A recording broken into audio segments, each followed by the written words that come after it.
Welcome back. Welcome back. How's everybody doing today?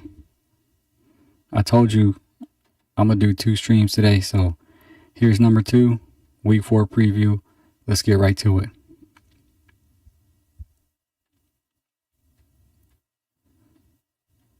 Oop, wrong slide. I'm already messing up. Come on, man. There we go.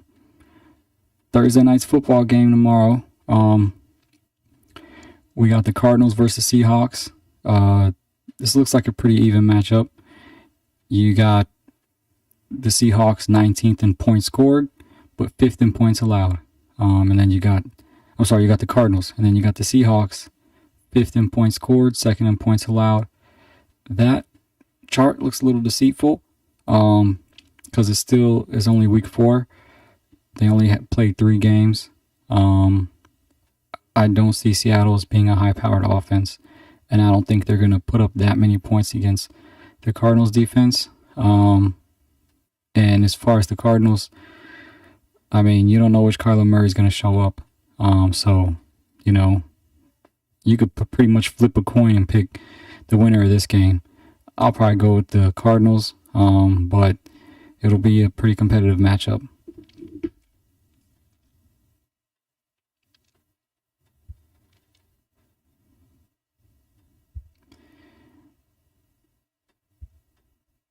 All right, so now we got,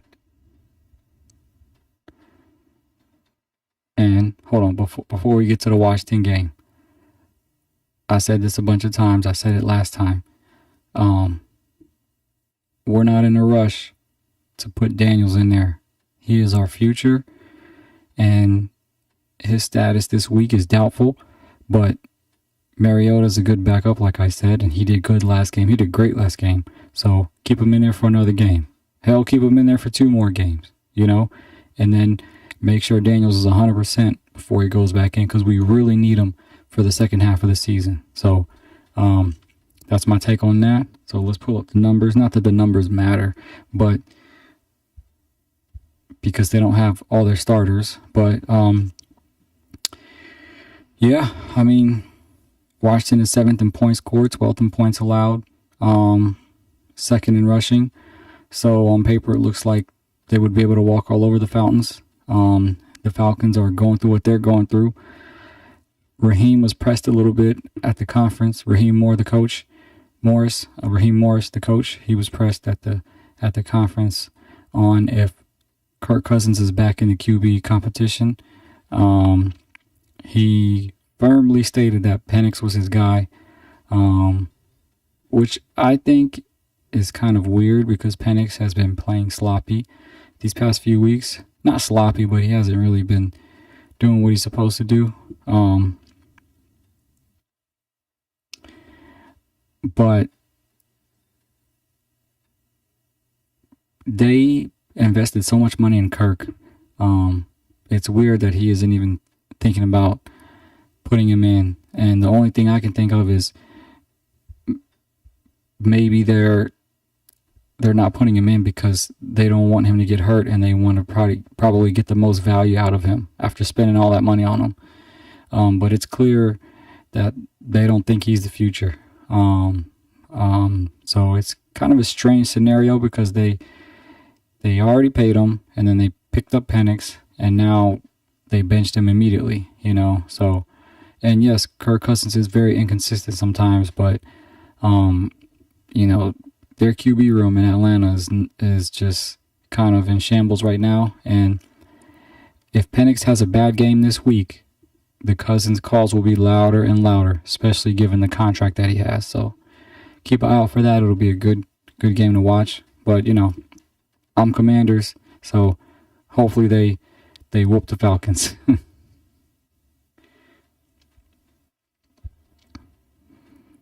All right. We got the Bengals versus the Vikings. This is another one where the numbers don't really matter because they don't have their starters. I'm pretty sure Minnesota will easily beat the Bengals. Shout out to, Carson Wentz. And, he can get by. He can get by. And what's the the quarterback's name for the Bengals. I know his initials were JB. So let me see.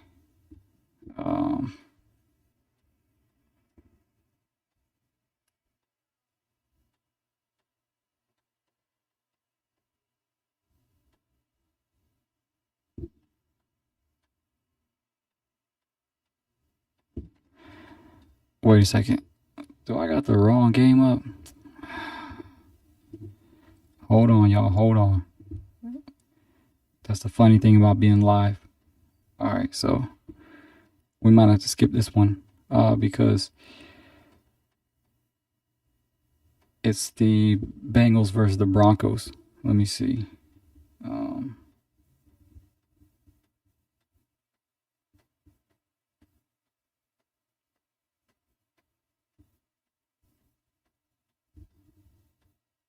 Yeah, that's the one.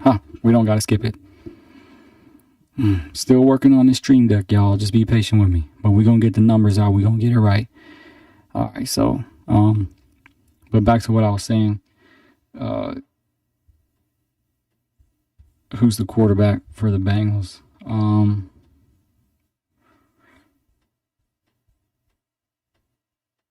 Let's see. Jake Browning. Anyway, you know, he's a good backup, but I don't see the Bengals going anywhere this year.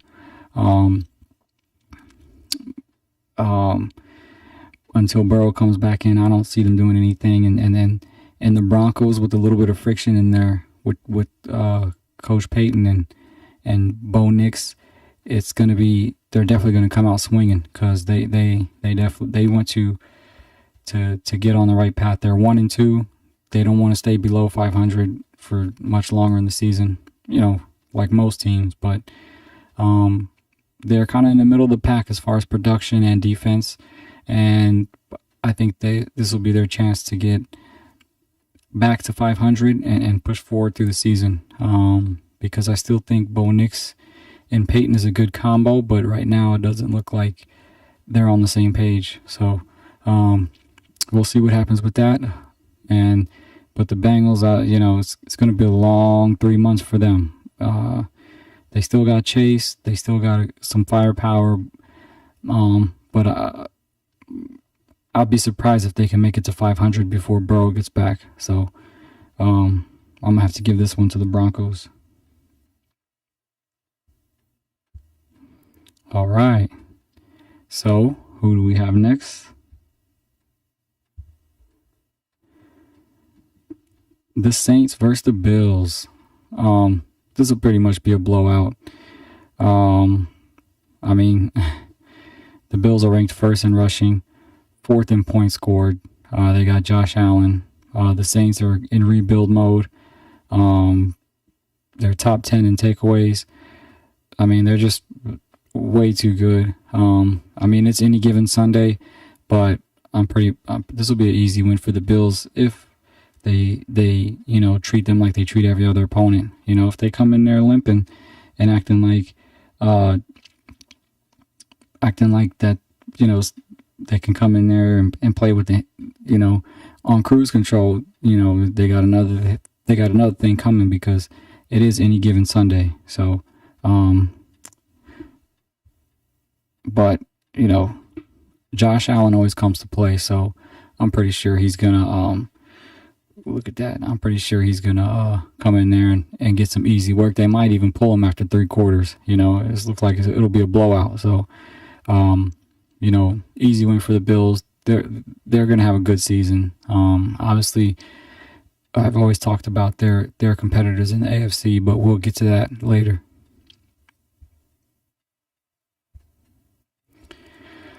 All right.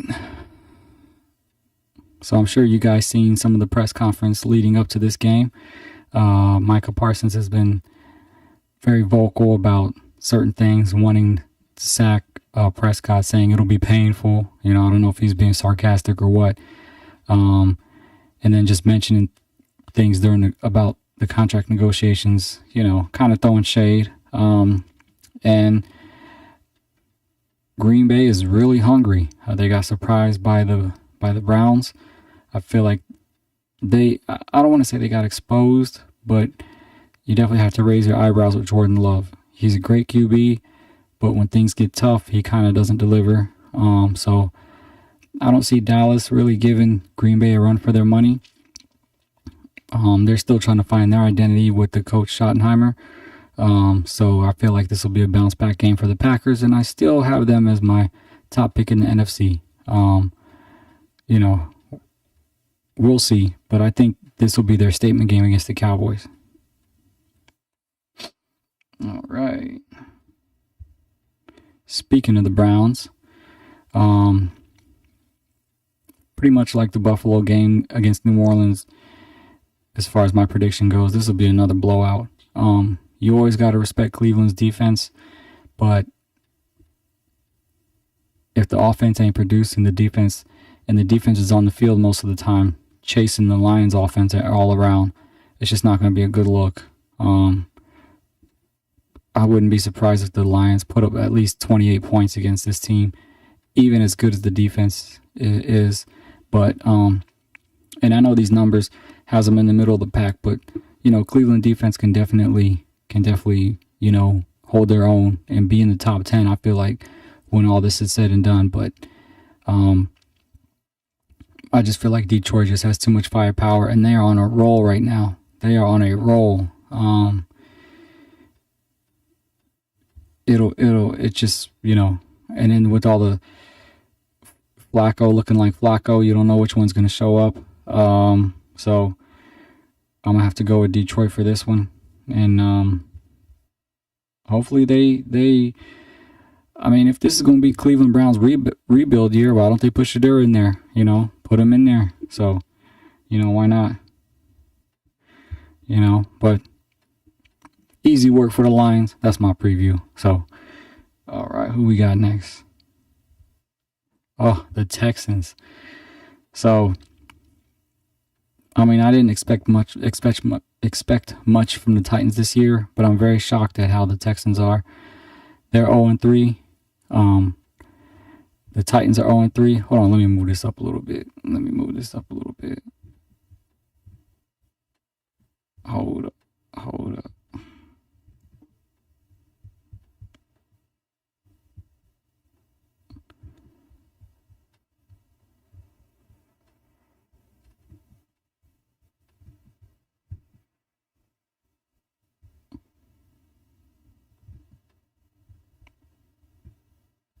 There we go. Because, y'all couldn't really see the record. So, yeah. So, yeah. Both teams 0-3. CJ Stroud is struggling. Texas defense is kind of keeping them in some of the games, but, yeah. But as far as the Titan goes,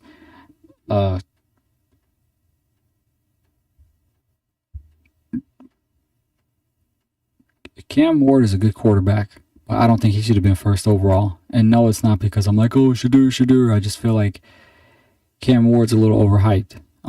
He's still a rookie. He still has a long way to go. But I wouldn't be surprised if the Titans lose, 10 games this year. They got a lot of work to do just on all fronts. But it's definitely very shocking seeing Houston come out 0-3, CJ Stroud needs to get it together. Because like I said in the earlier stream, we always get these quarterbacks that come out guns blazing. Even Jordan Love, his first year starting, he was just doing excellent. He wasn't a rookie, but it just seems like when the defenses figure them out, they can't adjust. The Kyler Murrays, the Jordan Loves, the CJ Strouds, and among others. So it'll be interesting to see what happens throughout the season, but it won't be a good look if he has another bad year. Because when he first got there, everyone was like, oh, they finally recovered from getting rid of Watson. They finally can move on and they got their guy. And I still think he's that guy, but, he has to get it together. Hopefully they can figure it out,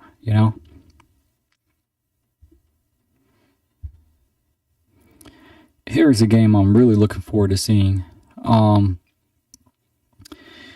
Ravens versus the what? It's a Green Bay Packers versus Cleveland Browns. Hold on, yo. Hold on. Hold up. Man, this stream deck is playing with me. But watch me fix it real quick. Hold up. Baltimore Ravens.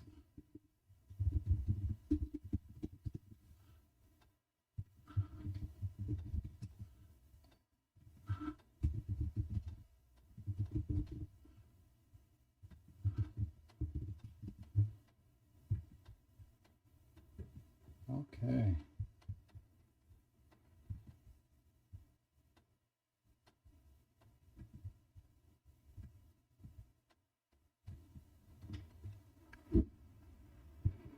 Bam. You gotta love live, don't you? Just fix it up right away. So yeah. It might be early, but I'm kind of shocked about having this conversation. I mean, Kansas City was already struggling going into the Super Bowl and coming into this year.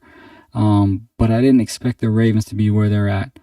I mean, if these numbers aren't a clear indicator of what the Ravens got going on, first in points scored, but 31st in points allowed.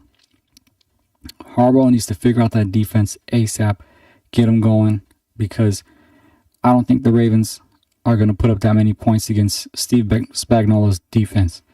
They might get 21, maybe even 28 points, but that won't matter if they're giving up a ton of points. Mahomes will figure out a way to win if he gets a chance. And the Chiefs are still struggling to find their identity. Travis Kelce's not that guy. And Mahomes, I think, was the leading rusher going into week 3. That's not a good look.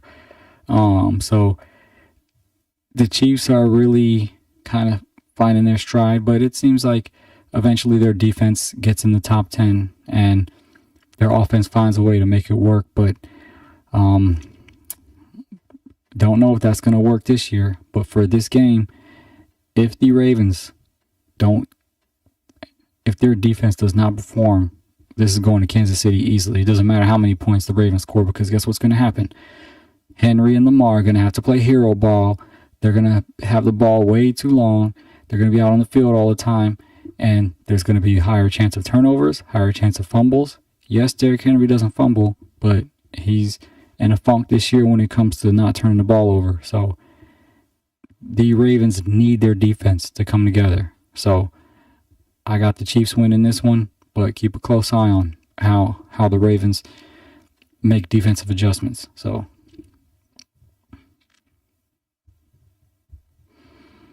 all right. Panthers versus Patriots. Don't know what to make of these teams. I know Drake May is kind of finding his stride. He's doing what he has to do.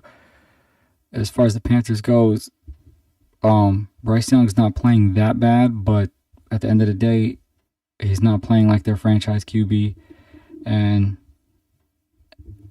it'll be interesting to see how that plans out. But I think the Pats, they have their guy, and they're just trying to build their team and figure it out. So 1 and 2, I'm gonna have to give this one to the Pats. It looks like a pretty even matchup, but it all depends on which Carolina defense decides to show up, because so far their defense has been what's keeping them in the games, and it'll be interesting to see if they can contain May.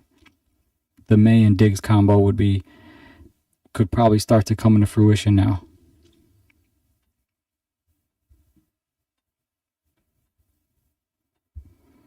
All right.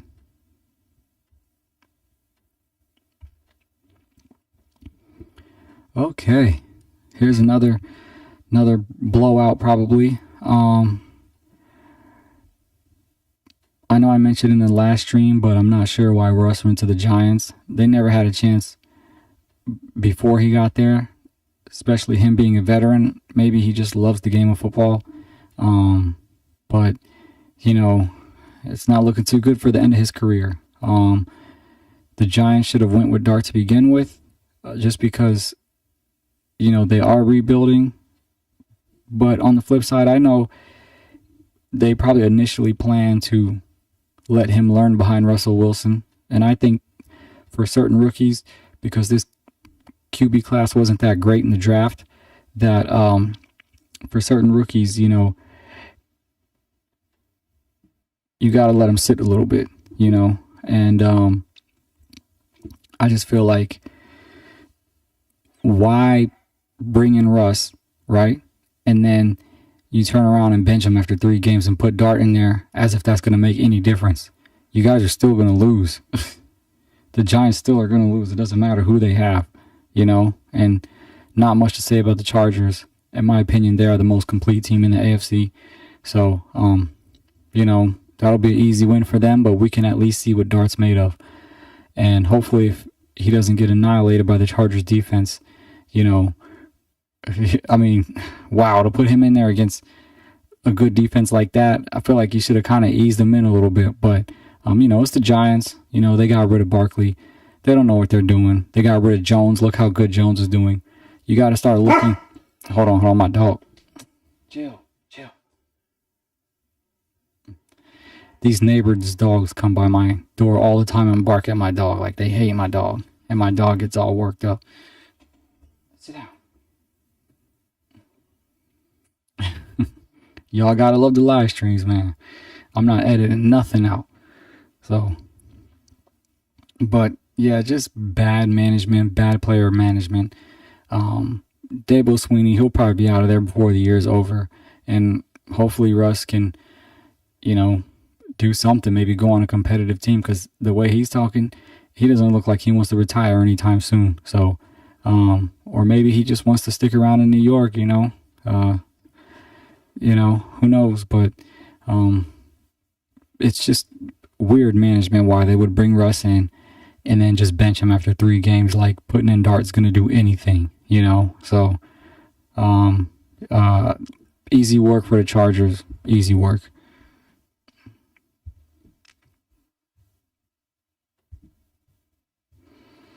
All right, now this is the Minnesota game I was going to talk about.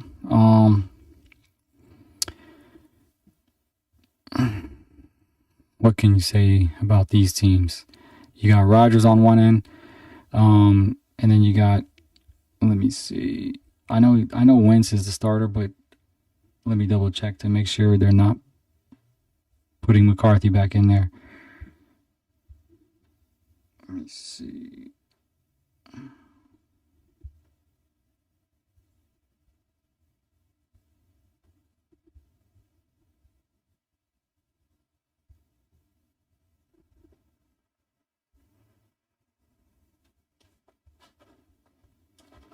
One second.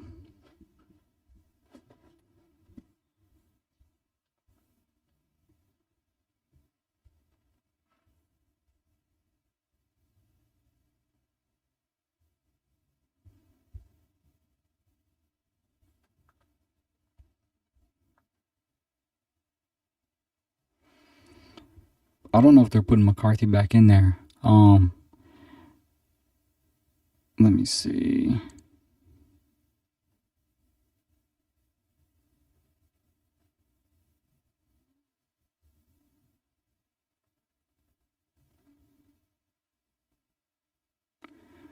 I don't know if we got a clear answer.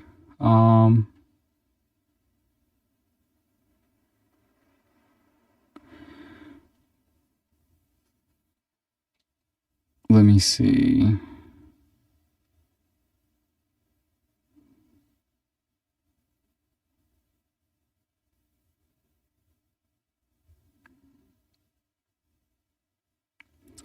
Oh, yeah. So, all right. So, yeah, he's definitely ruled out again next week, but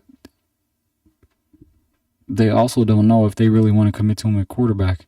McConnell hasn't giving a clear answer on that going forward. And I don't blame him. I didn't think JJ McCarthy was all that. I know I mentioned this on the last stream. If y'all want to go back and watch it, but they had Sam Darnold. They had the best record in the league, and Sam Darnold couldn't get him over the hump. What makes you think McCarthy can do any better? They probably got a good shot with Wentz, but it's going to be interesting to see how that quarterback process plays out, because you also know Wentz can, you don't know which one's going to show up. He's never been the same since his injury. MVP conversation quarterback, but hasn't been the same since. So it'll be interesting to see what happens with that. But if Sam Darnold couldn't get him over the hump, I don't know why they would even consider McCarthy. So even though the coach isn't going to come out and say it, he's looking for another QB, because I don't think he has that much faith in Wentz either. But he'll stick it out with Wentz if they continue to show progress. So for this game, I'm just going to have to give it to the Steelers. It's just too much uncertainty for the Vikings. So Steelers, they got a structured organization. They got their guy, and Tomlin can figure out a way to win. So that's what I'm picking for that. I got the Steelers. All right. Shy versus the Raiders. What we're watching with the Raiders is the reason why Geno Smith has never really been a true starter in the league. I know he has great work ethic. He's very competitive. And that 6th rank in passing, that's for yards. And if y'all remember, Geno did the same thing last year. He was one of the top passers for the first first probably like 8-9 games of the season as far as yards go. So, but at the end of the day, he's not going to win you the game. He makes too many mistakes, and he's just too inconsistent. And Caleb Williams is coming in after a very exciting game last week where he threw 4 touchdowns. So I'm going to have to give this one to the Bears. I just think the Raiders have a lot more soul searching to do. And with Carroll being the oldest coach, we don't know how long he's going to stay there. And if he does plan on staying there for a while, is he really going to stand behind Geno Smith? I don't know. We'll see.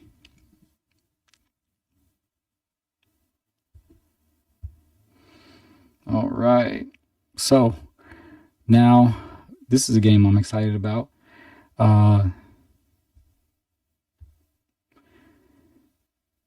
The Colts versus the Rams. The Rams, they've always been a solid team. They've always been in the mix. They've always had a chance to make a deep playoff run. As long as you got Stafford at the helm and their coach, Sean McCarthy, they're a good squad. Stafford is the real deal. He's a consistent workhorse quarterback that can make the throws you need to make. But the way the Colts are playing, they're just incredible right now. Daniel Jones, everybody, their rushing attack, everything's doing good. But this will be a good test for the Rams. I wonder if the Rams could give them their first loss. You never know, because, again, you got Stafford on the other side. And Daniel Jones is Daniel Jones. He's playing superb football right now. But is it sustainable? I'm still not 100% sold yet. But, the Colts are looking sharp. They are also looking like one of the most complete teams.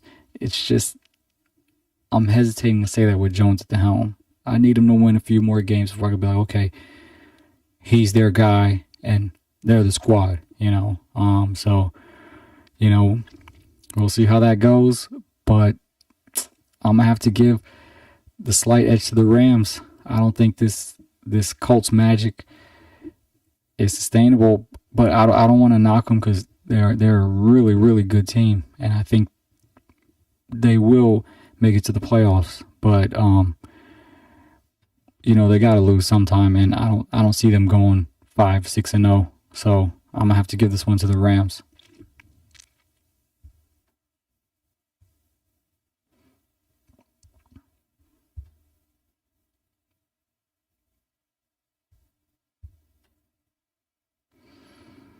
right. So we got the 49ers and the Jaguars. Mac Jones versus Trevor Lawrence. I don't know what to make of this because the 49ers just lost Nick Bosa, and I've always called them a plug-and-play team. So now with them missing the anchor of their defense and missing their starting quarterback, I feel like that could have huge implications because the defense usually kept everyone in check, and the quarterback with his weapons could kind of score, could put them on the board. They could score about 2 or 3 touchdowns, a game. But now without Bosa, I wonder how much of a difference that's going to make. I mean, he's one guy, but he's the anchor of that defense, and they just gave him a massive contract. So I think they'll beat the Jaguars easily. Jacksonville still has a lot of work to do. But for the future of the 49ers, it'll be interesting to see how it pans out, if they're still that plug-and-play team that we think they are. And if they're not, you're not going anywhere with Mac Jones or Brock Purdy. So, we got to see what happens. And yes, I'm saying this just because of them losing Bosa. He's that big of a factor. So, yeah.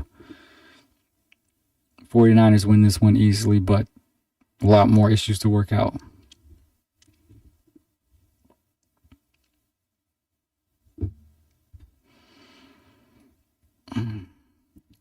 Another good matchup. 2 workhorse teams, 2 workhorse quarterbacks, 3-0. This is actually a very, very good matchup.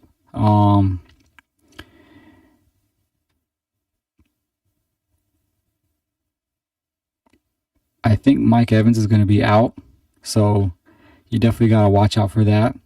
But regardless, I'm still going to give it to the Eagles. They're just well-rounded. They're the champs. And I know, Drew Brees said that, they're a boring offense, but at the end of the day, they can make the plays when they need to make the plays. And their defense is their defense. So I expect them to put a lot of pressure on Baker Mayfield now that he doesn't have his primary target. But both solid teams. If Evans can bounce back, I think both of these teams can make a good playoff run. Obviously, the Eagles can go pretty far because they're just stacked. But, for this game, I'm going to have to give it to the Eagles.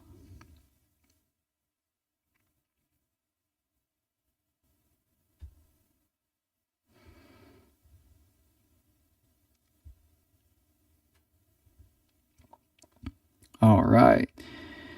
And the final game that I'm about to talk about,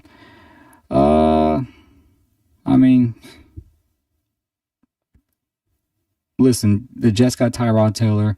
He's a solid backup, and the Dolphins are going through what they're going through. I feel like this will be a sloppy game. The numbers don't matter. I mean, they kind of do because they do reflect the team. They're pretty much, both of them are bottom tier teams. So I've always said McDaniels, he's on his way out. That whole swag that he had when he first came in of developing Tua and all that, that's gone. So, and as far as the Jets go, they don't got Fields. Their defense isn't doing what their defense was known for a few years ago. So pretty much just 2 bad teams. So it doesn't even matter who wins, but I guess if I were to pick, I'd have to give it, who would I pick?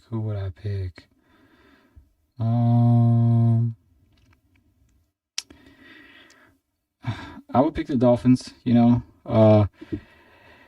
just because they have all that firepower. Even though Tyreek is a little disgruntled, I feel like they'll get their first win here. The Jets just have way too much out, especially even with Fields, even though he wasn't top tier quarterback either. But, it's I'm going to just give that one to the Jets. So there you go. 2 streams, 1 day. I'm gonna come back tomorrow for more. Thank y'all for watching, and yeah, let's get to it. Ready for week 4.